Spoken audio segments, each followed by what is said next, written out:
Has started, and I'm gonna share my desktop now again.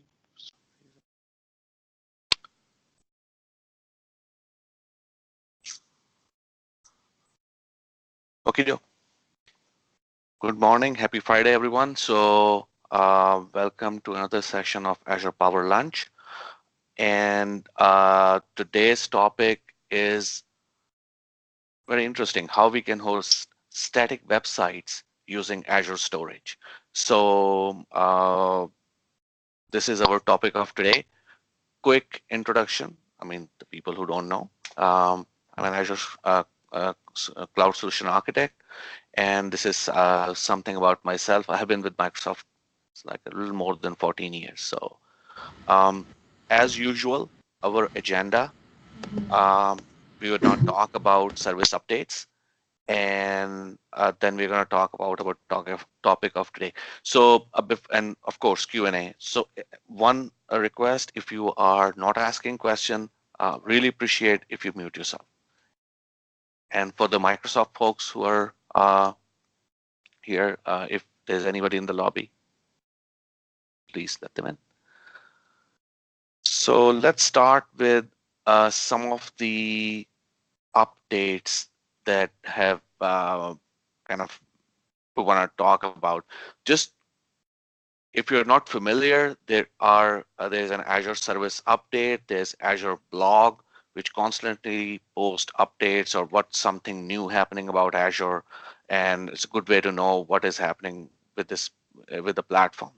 As you know, Azure is a very rapidly evolving platform. Sometimes it's hard to keep up, but if you are, I mean, bookmark those links, and that will take a look at it once a week, once a day, at least, once a week at least. So it will give you an idea what's happening and something that you can use or your customers can use. So I'm gonna talk about some updates, and basically it's kind of they're all sum up with this article. This is about how we're simplifying security for web applications and function app, and there are multiple updates which address that. First of all, is the key vault references for application setting. As you know, uh, in the if in the Azure web app, you can go in and you can go in into the application settings section of an Azure web app in the cloud, and set up your settings over there. But once again, the risk is, let's say if you are putting any sensitive data like a password or something like that, if somebody get access to it, they can look into it, and then it it can be misused.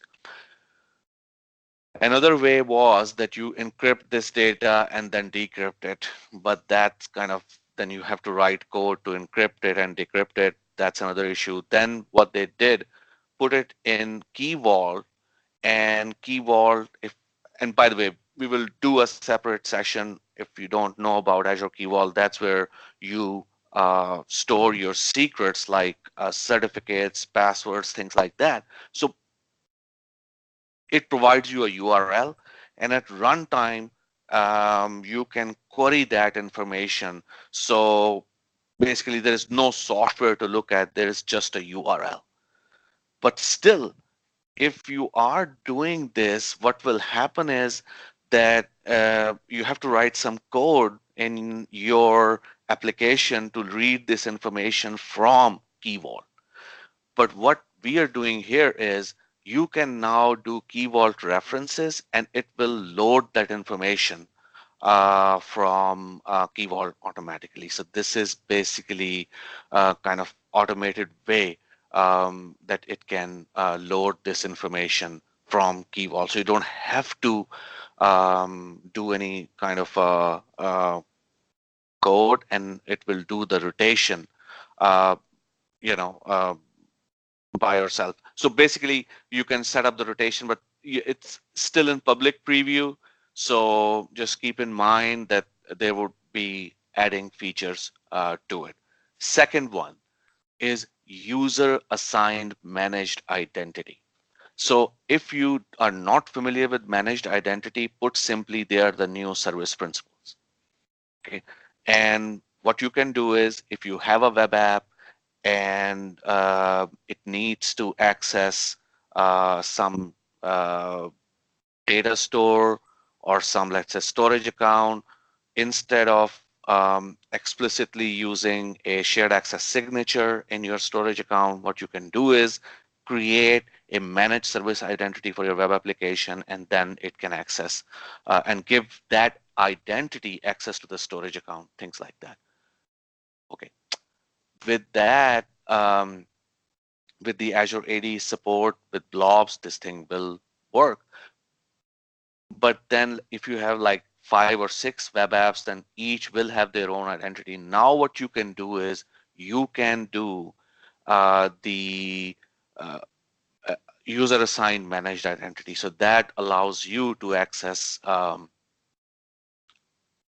one, you can create now one identity, and with that identity you can access the storage account, and you can assign it to the web applications and things like that. So that's how you can create one service principal for for multiple applications. And there are some other updates as well, like having claims principal binding data for Azure functions and things like that. So, and also the managed identities are now available for Linux and web app for containers as well if you want to use them.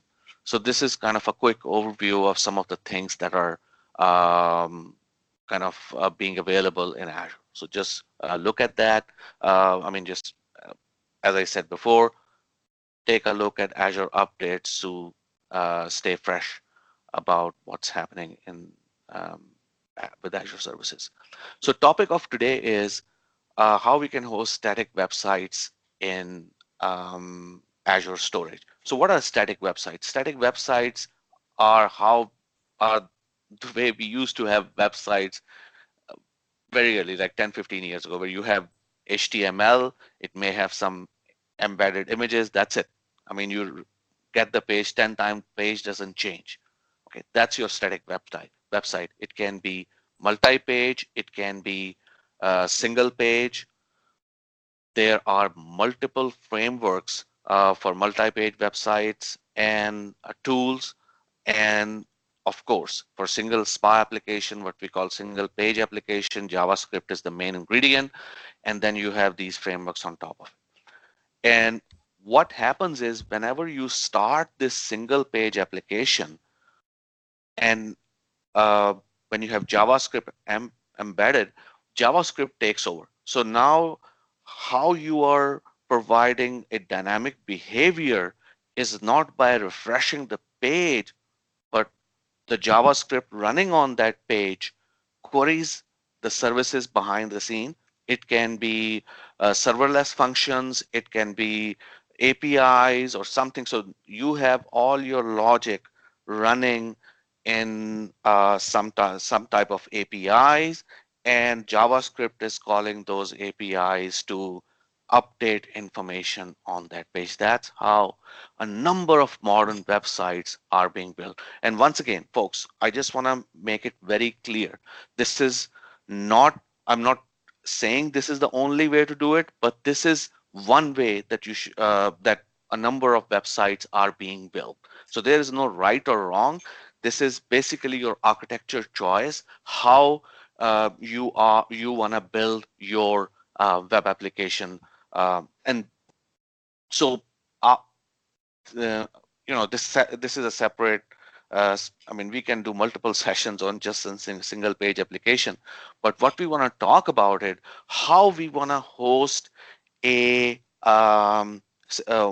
static web app, single or multiple page, in a way where uh, it can be easily accessible, optimized, things like that. Of course, you can host it in app service, you can host it on-prem, you can host it on a VM, but in all those cases, the thing is, we are just serving a static page. We are not doing anything else. So what would be a way to host it, you know, very effectively not only in terms of performance, but also in terms of cost, and that is Azure Storage.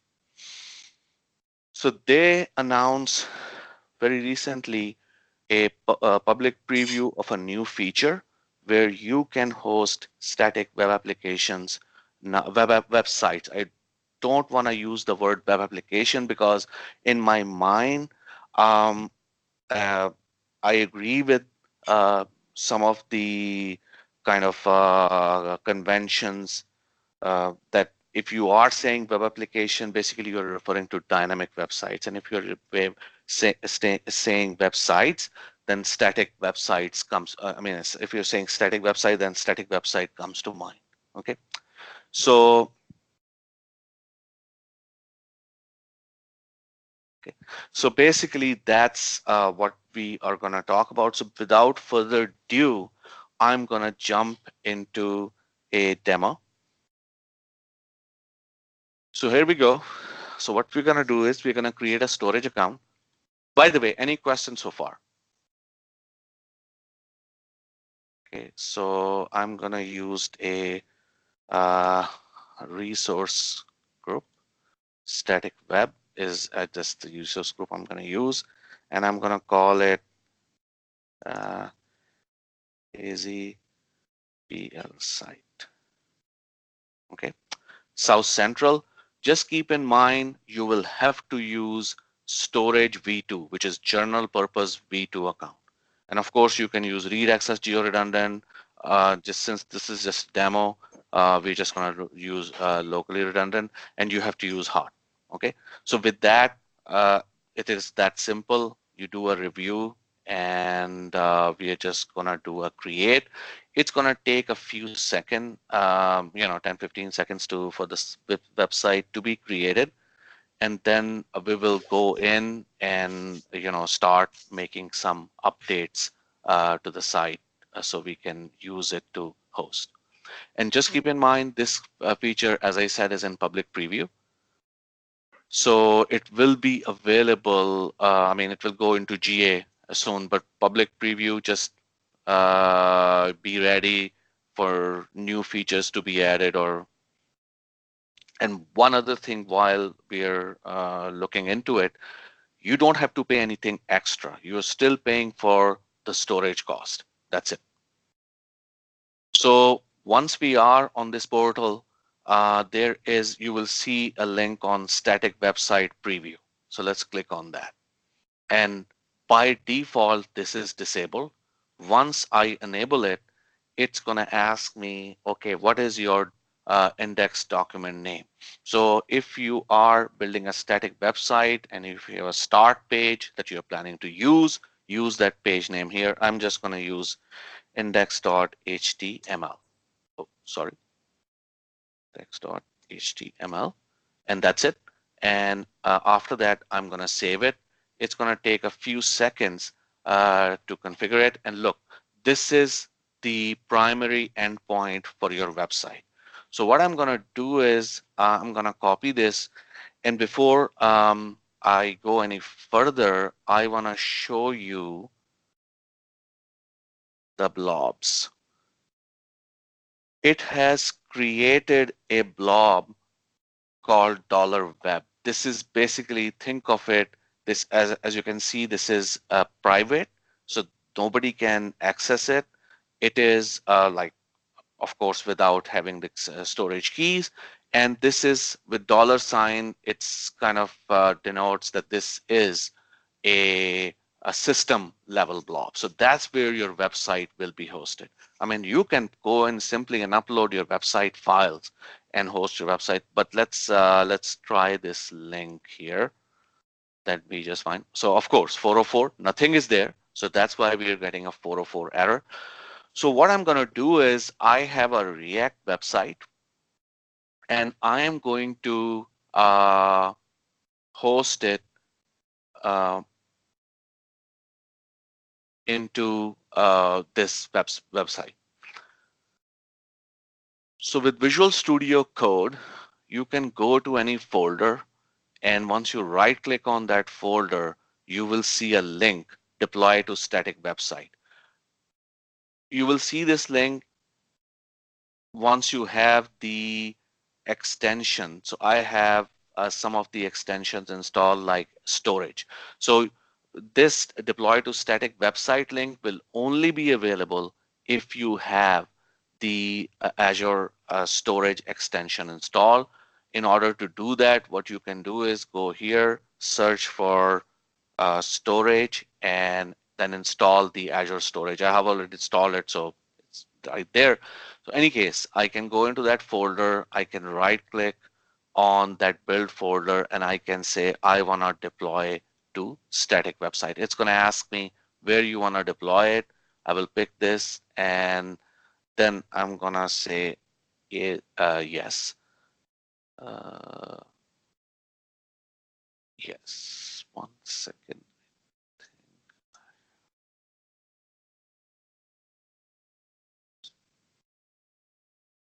Sorry, I forgot the name of my storage account. So give me 1 second. Let me go back to my VS Code. This is my storage account. And why I can't see this storage account? That's interesting. Let me just go back and refresh it.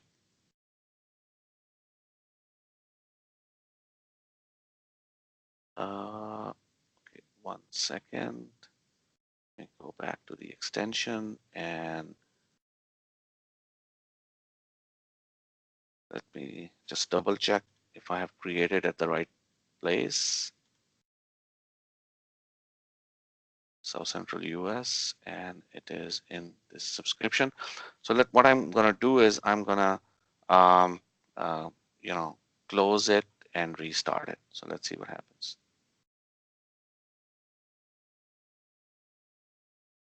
It has found the best time to update the VS Code site. Okay, restart it.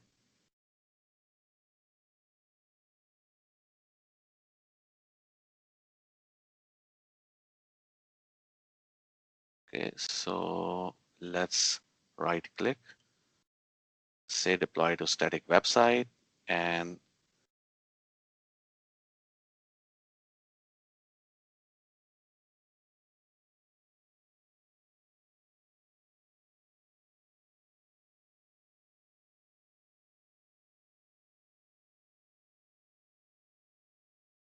one more time. Yeah, I think it is taking a minute to restart Azure extensions. So give it a second.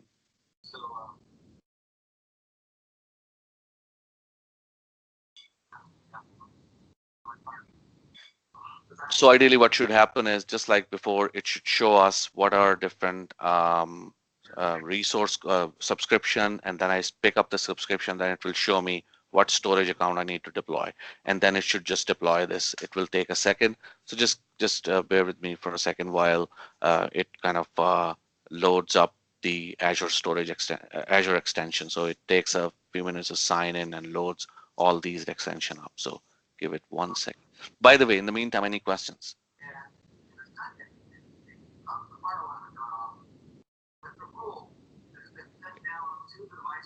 And if you don't mind, there's yes. one in the chat. There's one in the chat. Do you know if the Key Vault is going to be possible to assign partner delegated permissions to a managed identity? Sorry, repeat the question. In the chat it says, do you know if it's going to be possible to assign partner delegated permissions to a managed identity? Partner delegated. I mean, it's all driven through Azure AD. So if you have an Azure AD B2B account, then I think you can assign that. I know it's it's on the horizon for user delegated, but I'm not sure what you mean by partner delegated. Yeah, exactly. Yeah, this is Jay. I'm the one that answered the question. Can you hear me? Or Yes. ask the question? Yeah. Yes. I'll shoot an email, but basically, so we're a partner, and we have our Azure Active Directory, and in our Azure Directory, we've got what's called partner delegated permission to a variety of different tenants, so we can do things on behalf of those tenants. So we have accounts in those tenants, but our account in our tenant has rights to do certain things, query information from Exchange and Azure Active Directory and things like that. So I've written a function that right now it's having to use an actual user account to query the information, but it'd be preferable to use service account to do the same thing. So I was not able to get permissions assigned to either managed service account or a managed identity, and I was just I know it's kind of a niche thing, being a partner and wanting to be able to basically query information for all of our clients from using an account in our tent. So that's what I'm by partner delegated access. That's good. That's good. Let's take it offline. I think yeah, absolutely. Let's connect afterwards. Yeah, absolutely. I mean, I would love to answer that question. So basically, we have uploaded. If I'm not sure if you have seen it or not. Basically, we go to build, deploy a static website, pick the subscription, and we upload it here. So if we go to this page now and refresh it, it shows this. So basically, this is the website. So put simply, and by the way, you don't have to use VS Code. If you can use FTP. You can basically go into Azure portal and upload pages. You can do all that. You don't have to do that, but I'm just using Visual Studio Code to show like how you can just for the demo purposes. So you can load that website. So this is put simply, this is showing the website. But once again, most of the website that corporations develop, they are rarely just a static stuff. I mean, you have some you know Java code running which is calling the services behind the scene. So this is another website that I have we have developed, which allows you to upload images. I am protecting it using my using my Azure AD. So I have an Azure AD tenant, and through that I am protecting this site. So once this site come up, what this site allows me to do is it allows me to upload an image, and it has a function running behind the scene which allows me to push that image into a storage account. A second function that runs, it detects that something is loaded into the storage account, it's converted to a thumbnail. Then there is a logic app that is run behind the scene, which provides me a description of the image, so I know what that image is, so nobody's uploading an inappropriate image into this site. So that's how I'm doing, and I will show you all the steps. So first of all, let me upload an image. So I'm gonna go in and let's say we upload the horses images here. So once we do that and click upload, so this is now the functions running behind the scene is uploading the image. Another function will run after that at based on the trigger that it will create a thumbnail. So as you can see, there's a thumbnail has been created, has been added, and an email has been generated through a logic app, which is telling me, which is using cognitive services behind the scenes. So all of these things are here. Let me show you. So this is the logic app. Okay, so something, yeah. So this is the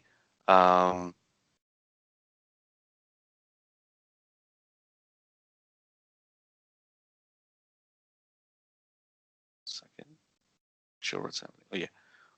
This is process for static web. This is the logic app that is processing the image using cognitive services behind the scene to generate the description.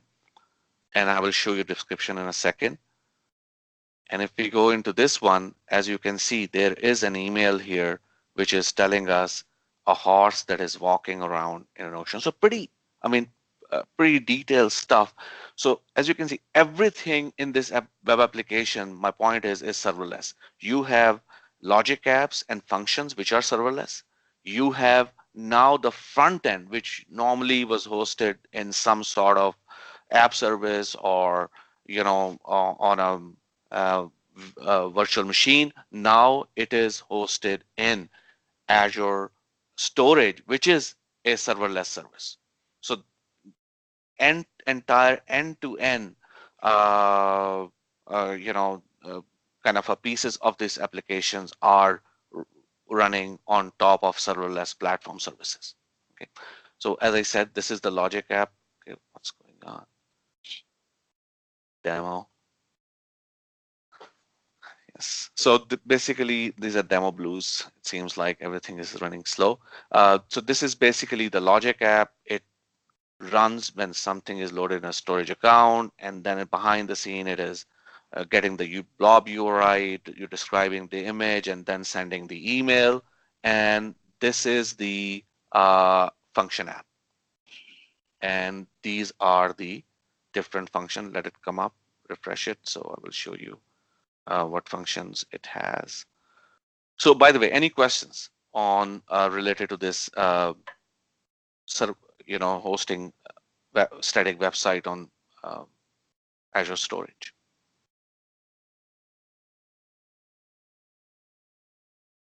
Okay, so it's pretty straightforward. I mean, this is an Azure function which is basically getting a list of images from, because what we're doing is we are storing in the end some data in document DB, and that's how we're building a list of those thumbnail images. This is the function for uploading the data into the storage account. So this is triggered when it sees, okay, when I click the button, upload image, this function is triggered, it uploads the image into the storage account. Resize image is triggered afterwards and checks if uh, and it is triggered when image is uploaded in the storage account and it resizes the image.